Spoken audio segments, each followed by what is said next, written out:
Bonjour à ceux qui m'écoutent.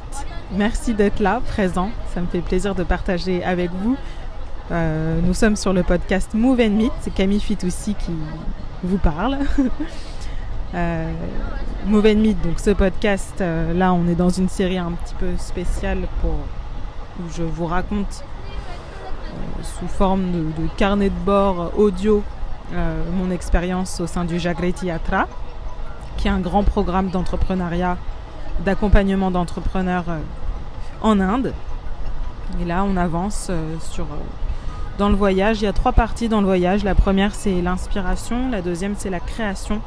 Et la troisième, c'est comment matérialiser ça, qu'est-ce qu'on va en faire de tout ce qu'on a appris. Et on vient de terminer la phase inspiration et on va entrer dans la phase création. donc on avance. Mon gros challenge, c'est la fatigue. Je suis très très fatiguée. J'ai l'impression d'être sursollicitée comme jamais, mais dans le bon sens, d'être beaucoup d'inspiration, beaucoup de rencontres, beaucoup de conversations passionnantes, beaucoup de joie. C'est que des bons moments qui s'enchaînent. Pour autant, je sens que je consomme beaucoup d'énergie et j'ai du mal à remplir l'énergie. C'est très demandant. Donc c'est mon gros challenge. On va voir dans les prochains jours comment ça se passe. Et je voulais partager un beau moment en particulier. Je pourrais vous raconter tout ce qu'on fait, tout ce que j'apprends, tout ce que je découvre, mais je préfère là prendre le temps de plutôt entrer dans le détail d'un moment en particulier qui m'a marqué. Avant-hier, nous étions au Oxford Business Management à Bangalore. On a enchaîné des talks avec des personnes incroyables, très... Bon, je pourrais en parler pendant des heures, mais je vais rester focus sur ce que je voudrais vous dire. Et il y a eu notamment une petite troupe de théâtre d'impro qui est venue faire miroir sur l'expérience qu'on vivait au sein du Jagriti Yatra. Et j'ai trouvé ça super. No, it's not mine. Voilà, un exemple. Là, je suis entre plusieurs valises. J'ai personne autour de moi à 1 mètre. J'ai un cercle d'1 mètre autour de moi, ce qui arrive quasiment jamais. Et c'est pour ça que je prends ce temps pour enregistrer quelque chose, mais je suis pas sûre d'arriver jusqu'au bout. Et là, vous entendez la voix dans notre train qui nous font des annonces pour nous donner les informations. Bon, je demanderai à quelqu'un d'expliquer.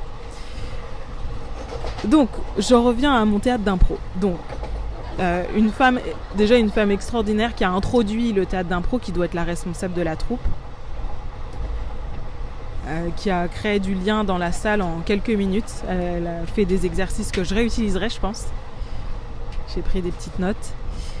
Et surtout, elle nous a demandé, elle nous a dit, on a un problème, on n'a pas de script, on a besoin de vous. Est-ce que vous êtes OK pour nous aider à construire quelque chose ensemble? Donc évidemment, toute la salle est partie prenante tout de suite.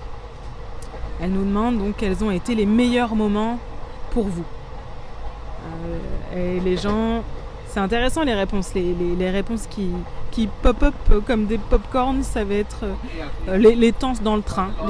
Ils appellent ça la plateforme, là où on est. Les temps dans le train qu'on passe ensemble, les danses, mes amis.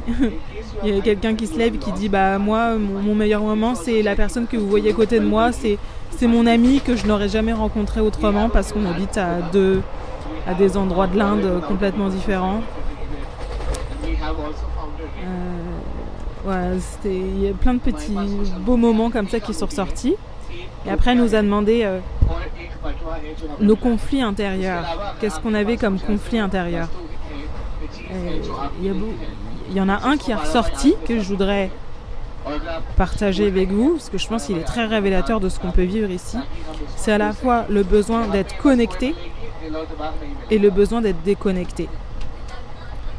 Le besoin d'être connecté parce qu'on est entouré de personnes passionnantes et on a envie d'utiliser chaque seconde pleinement pour rencontrer ces gens, pour parler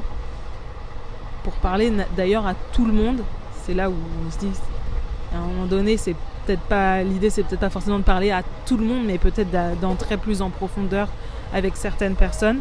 Mais là, je pense qu'on est encore au moment où on découvre encore les gens et on a envie de parler à tout le monde. Et en même temps, il y a un besoin de déconnexion parce qu'on a un besoin de réfléchir sur ce qu'on est en train de vivre, de digérer. Et d'une part, c'est très difficile de le prendre. Pour l'instant, j'y arrive pas vraiment. Ou peut-être ces épisodes, c'est une façon de le faire pour moi. Et voilà. Donc c'est le challenge d'être paradoxalement pris entre ces deux besoins de connecter et de déconnecter. Et ils nous ont joué ça sous forme de scénette. C'était très intéressant d'avoir le miroir de ça. Et le plus intéressant, j'y viens, c'est nous a demandé qu'est-ce qui est le plus challengeant pour vous. Alors, il y a eu des petites réponses rigolotes du type le Wake Up DJ, parce que le matin, on se réveille avec de la musique entraînante à 6h30. 6h.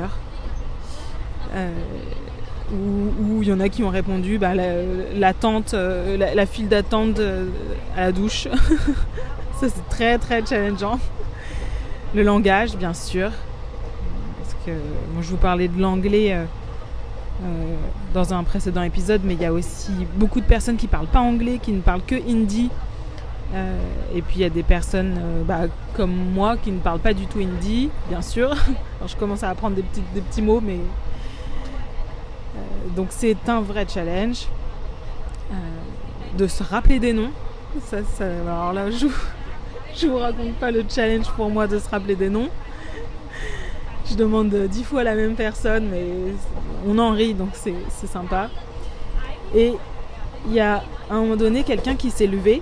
En plus, c'est drôle parce qu'il avait vraiment envie de parler. C'était vraiment très important. Et donc, on lui passe le micro et donc dans la salle, là, devant les 500 personnes, il se lève et il dit moi j'ai un syndrome d'imposteur ici.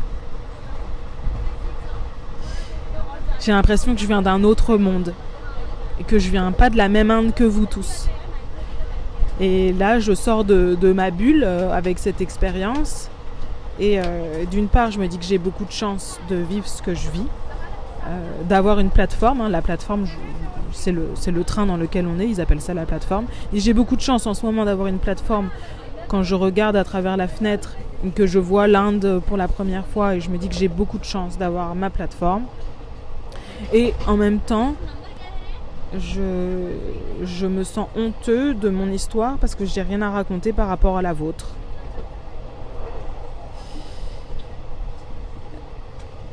Je me sens pas au niveau de vous tous. Donc ce témoignage résonne là dans la salle.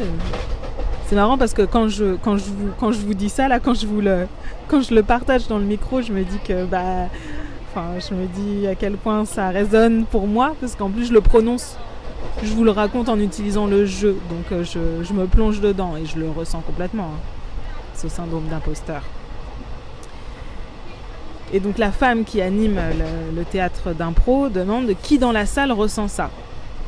Et là c'était un grand moment parce qu'il y a la moitié, si ce n'est plus, de la salle qui lève la main. Et c'était émouvant. Et donc la femme demande à ce jeune homme qu'est-ce que ça te fait de voir toutes ces mains levées. Il dit je m'y attendais absolument pas. J'avais l'impression d'être le seul à ressentir ça. Et ensuite il y a une scénette qui a été jouée pour jouer en miroir qu'est-ce que c'est que le sentiment d'imposteur. Et ensuite, la femme a demandé à ce jeune garçon, qu'est-ce que ça te fait de voir cette scénette ? Et je pense qu'il y avait beaucoup d'émotions. Il a dit, je ne peux pas répondre à qu'est-ce que ça me fait, j'ai besoin de digérer, j'ai besoin d'y réfléchir. Et ce que je trouve incroyable, c'est à quel point ça a libéré la parole. Parce que depuis qu'il a fait cette intervention, depuis que dans ce théâtre d'impro a été joué ce qu'on pouvait ressentir, il y a comme une autorisation à exprimer que c'est aussi difficile de prendre sa place, même si d'un regard extérieur, comme je vous l'avais dit dans le premier épisode, je suis assez impressionnée à quel point chacun prend sa place. Il y a eu vraiment une aisance d'interaction qui m'impressionne. Mais en même temps, là, je commence à me rendre compte que dans le fond, pas tant que ça.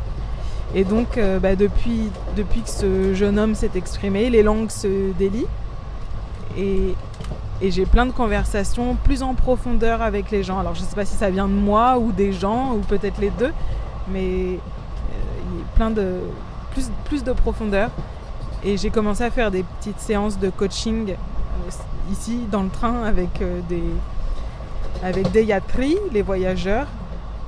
Et j'en ai fait une hier soir avec un jeune homme d'une trentaine d'années qui expliquait à quel point c'était difficile pour lui de parler à des filles, puisqu'on lui a expliqué toute sa vie qu'il n'avait pas le droit de parler à des filles. Et là, il se rend compte qu'il en a besoin. Il en a besoin pour son business. Il a de l'ambition, comme beaucoup de personnes ici. Et il a besoin d'aller chercher des fonds aussi, notamment. Et donc, il a besoin de faire des présentations, d'aller vers les filles, de leur parler. Et il m'expliquait comme il ressentait aussi ce sentiment d'imposteur, parce qu'il se sentait seul dans sa situation. Et donc, ça nous a donné l'occasion de faire une séance hyper intéressante. Et d'ailleurs, après, il a passé la soirée à initier lui-même des conversations. Il a passé sa soirée dans nos compartiments, donc c'était rigolo. Mais voilà, je voulais raconter ce moment qui était assez touchant, où on passe d'un stade où chacun essaye de prendre sa place, à un stade où il y a plus de vulnérabilité qui s'exprime et d'autorisation à pouvoir s'exprimer, et on entre dans quelque chose d'un peu plus profond en termes de relation. Donc, c'est ce que je ressens, et c'est ce que j'ai l'impression qui est en train de se passer aussi autour de moi. Donc voilà, point d'étape. À bientôt pour la suite des aventures. Si vous voulez bien mettre un petit commentaire sur la plateforme sur laquelle vous écoutez, que ce soit Apple Podcast, Spotify, Deezer, c'est ce qui permet aux algorithmes de mettre en avant le podcast et donc de partager aussi sur cette initiative du Jacques Letiatra, qui est extraordinaire et qui gagne à être connaître, je pense. Donc si je peux avoir votre aide, ce serait super. Et je vous souhaite une très bonne journée où que vous soyez. Et à très bientôt.